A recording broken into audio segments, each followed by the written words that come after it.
2017 সালের শেষের দিক। শীত তখন পুরোপুরি নেমে গেছে। মেহেদী ঢাকার একটি প্রাইভেট কোম্পানিতে চাকরি করত।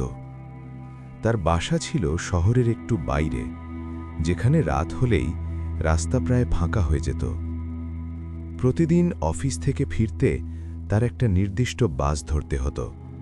রাত 10:40 শেষ বাস। লোকজন কম থাকলেও বাসটা সবসময় থাকত। ড্রাইভার আর হেল্পারও একই। সবকিছু স্বাভাবিকই ছিল, যতদিন না সেই অদ্ভুত রাতটা আসে। একদিন কাজের চাপে মেহেদীর অফিস থেকে বের হতে দেরি হয়ে যায়। রাত 11টা পেরিয়ে গেছে। সে ভাবে আজ আর বাস পাওয়া যাবে না, কিন্তু বাস স্ট্যান্ডে পৌঁছে দেখে বাসটা দাঁড়িয়ে আছে, পুরো ফাঁকা।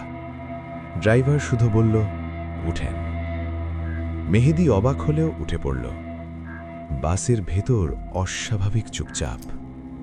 ইঞ্জিন চলছে, কিন্তু শব্দ যেন দূরে থেকে আসছে। সে মাঝামাঝি সিটে বসে ফোন বের করল। হঠাৎ খেয়াল করল বাসে আরেকজন যাত্রী আছে, একেবারে পেছনের সিটে। লোকটা জানালার দিকে তাকিয়ে।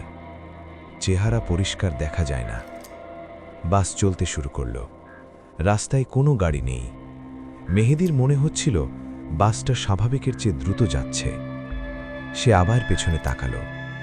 লোকটা একইভাবে বসে, নড়ছে না, কিন্তু তার মনে হল লোকটা তাকিয়ে আছে। একটা স্টপেজে বাস থামল। কেউ ওঠেনি, তবুও দরজা কিছুক্ষণ খোলা রইল, যেন কেউ উঠছে, কিন্তু কেউ নেই। তারপর দরজা বন্ধ। বাস আবার চলল। মেহেদীর বুকের ভেতর অদ্ভুত চাপা ভয় জমতে লাগল। হঠাৎ সে বুঝতে পারল এই রাস্তা তো তার রুট না, বাসটা অন্যদিকে যাচ্ছে। সে উঠে ড্রাইভারের কাছে গেল, বলল, ভাই, এইটা তো অন্য রাস্তা। ড্রাইভার ধীরে বলল, আজ একটু ঘুরে যাব। কণ্ঠে কোনো আবেগ নেই।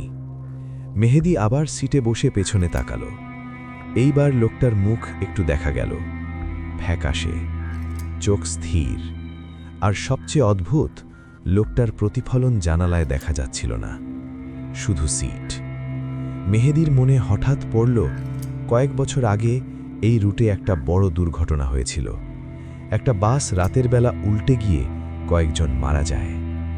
সে মাথা ঝাঁকিয়ে ভাবনাটা সরাতে চাইল, কিন্তু বুকের ভেতর ঠান্ডা একটা অনুভূতি বসে গেল। বাসটা ধীরে ধীরে এক অচেনা রাস্তার দিকে ঢুকছে। চারপাশে কুয়াশা ঘন হয়ে গেছে। হঠাৎ পেছনের যাত্রী দাঁড়াল, ধীরে ধীরে সামনে হাঁটতে লাগল। তার পায়ের শব্দ নেই। মেহেদীর পাশ দিয়ে যাওয়ার সময় লোকটা থামল, খুব নিচু গলায় বলল, আপনি তো নামেননি।